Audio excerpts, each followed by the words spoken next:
देखिए, ये देश हमारा है, सरकार का भी है, हम सब भारतवासी हैं। हमने एक सामाजिक कार्य के तौर पे हमने हमारे सभी नेताओं ने बहुत बड़ा आंदोलन खड़ा करके इतना बड़ा देश का प्रश्न सरकार के सामने रखा है। पिछले 10 साल हम लड़ रहे हैं, तप रहे हैं, और इतना बड़ा आंदोलन होने के बाद पावर पॉइंट प्रेजेंटेशन हुए, ये सिद्ध किया गया कि हमारा काम हमारे पैसों से हो सकता है। ये कई बार top bureaucracy, top political leadership सबके सामने प्रेजेंटेशन हुआ है। अब उसके बाद अभी बॉल सरकार के कोर्ट में है। हमने अपना कर्तव्य एक नागरिक के तौर पे किया है, अब सरकार को उसके कर्तव्य पे खरा उतरना है। और जो सरकार अंत्योदय की बात करती है, उनको ये अंत्योदय करना पड़ेगा। कोई जाति से दलित नहीं होता, तब दलित नहीं होता, तब दलित ये लोग हैं जिनके पास उम्र नहीं है, आरोग्य नहीं है, पैसा नहीं है, शक्ति नहीं है, जिनको घर में अपने बच्चे भी संभाल नहीं रहे हैं, और आज उनका पैसा होने के बावजूद उनको आप पीड़ित कर रहे हो। तो दलित तो ये है, और इनको वंचित है, दलित है, महादलित है, इन लोगों को अगर आप इस नर्क से ऊपर नहीं उठाओगे तो आप आपके कर्तव्य में चूक जाओगे। ये मैं सरकार को पूरी तरह से बताना चाहता हूँ, चेताना चाहता हूँ। हमारा काम है सरकार के सामने समस्या लेके जाना। हमने वो किया है, एक नागरिक होने के तौर पे बिना पैसों का आंदोलन इतना बड़ा हमारे लोगों ने खड़ा किया है, और आज सरकार के दरबार में इसकी पेशी हुई है। आज नहीं, कई बार हुई है। मैं सरकार को आह्वान करता हूँ, उनको विनंती करता हूँ नम्रता पूर्वक कि आप आपके कार्य में चुकेंगे तो इतिहास आपको माफ नहीं करेगा। धन्यवाद।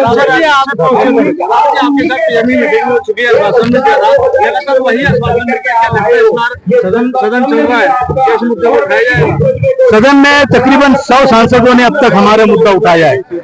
हमारे आंदोलन को सपोर्ट के तौर पे सत्ताधारी विपक्ष के सभी 250-300 सांसदों का समर्थन पत्र है, सभी यूनियनों का समर्थन पत्र है, ये सब है, लेकिन काम नहीं हो रहा है। अब ये काम क्यों नहीं हो रहा है? इसमें क्या गलती है? किसकी गलती है? ये क्या ईपीएफओ सरकार को उल्लू बना रहा है, या ब्यूरोक्रेसी सरकार को उल्लू बना रही है, या सरकार में पॉलिटिकल विल नहीं है? ये जो है, ये आपको सरकार को पूछना पड़ेगा। मैं तो सिर्फ मांगने वाले हम लोग हैं, हम अपनी समस्या लेके जाने वाले लोग हैं, और आज जो उत्तर देना है वो सरकार को देना है। हम प्रश्न पूछने वाले हैं, उत्तर हमारी जेब में नहीं है, तो सरकार के तिजोरी में बंद है। उनको पूछिए कि ये उनका कर्तव्य है कि नहीं। धन्यवाद।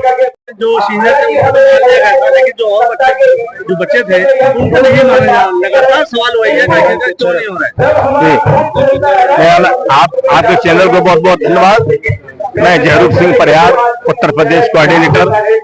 मैं आपके चैनल के माध्यम से कहना चाहता हूं कि हमने 30 से 35 वर्ष तक अपने खून पसीने की कमाई पेंशन फंड में जमा की, जो आज पेंशन फंड में लगभग 11 लाख करोड़ पैसा जमा है, और लगभग 57,000 करोड़ रुपया अनक्लेवर पड़ा हुआ है। और सरकार हमसे कहती है, ईपीएफओ कहता है हमारे पास पैसा नहीं है, तो हमें ये मतलब नहीं है। हमें सरकार से ये हिसाब चाहिए, हमें हमारी मेहनत का हमें अपना हक चाहिए।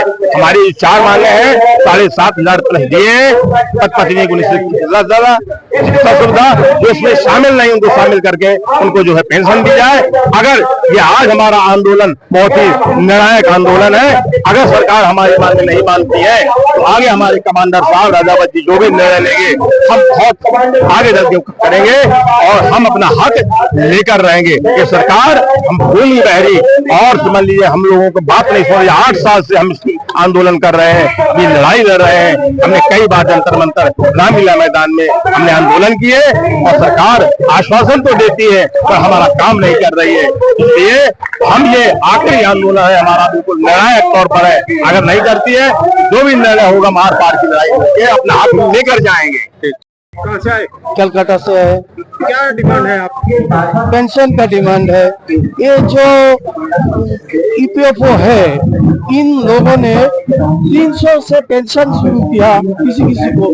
जब गवर्नमेंट ने बोल रहा है कि पेंशन मिनिमम पेंशन 1,000 रुपया होना चाहिए, लेकिन असल में जो लोगों को पेंशन मिल रहा है वो 300, 400, 500 रुपया।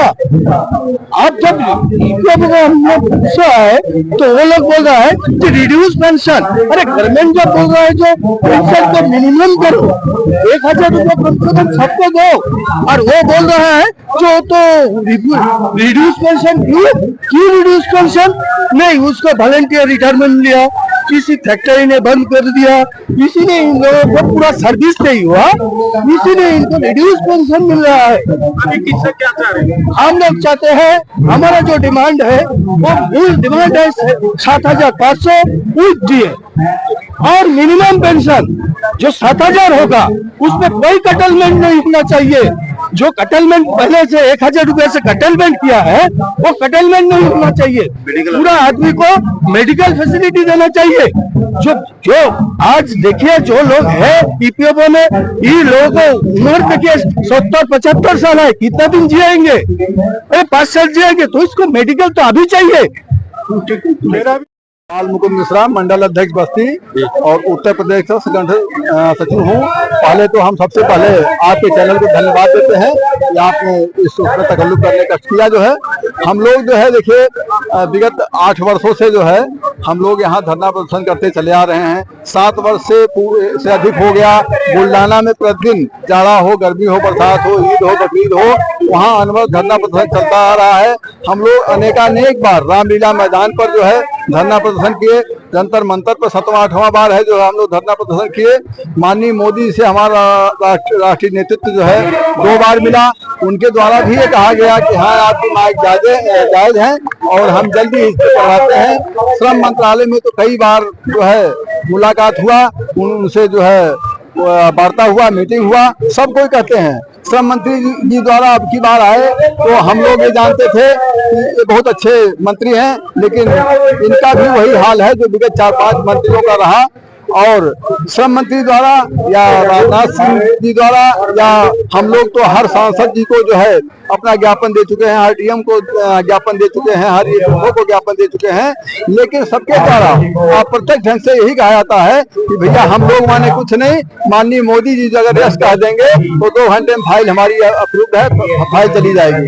लेकिन माननीय मोदी जी को नैतिकता के आधार पर मानना चाहिए कि यहाँ पर सब लोग 60 वर्ष, 70 वर्ष, 80 वर्ष, 85 वर्ष के हैं, किसी घुटना काम नहीं कर रहा है, किसी का हार्ट नहीं काम कर रहा है, कोई बीपी का मरीज है, कोई शुगर मरीज है। सर डिमांड बताइए। डिमांड है हमारा मात्र बहुत कम से कम डिमांड है 7500 रुपए प्लस डीए प्लस 5000 जो आच्छादित नहीं है इससे, प्लस पति पत्नी को जो है केवल जो है स्वास्थ्य सुविधा।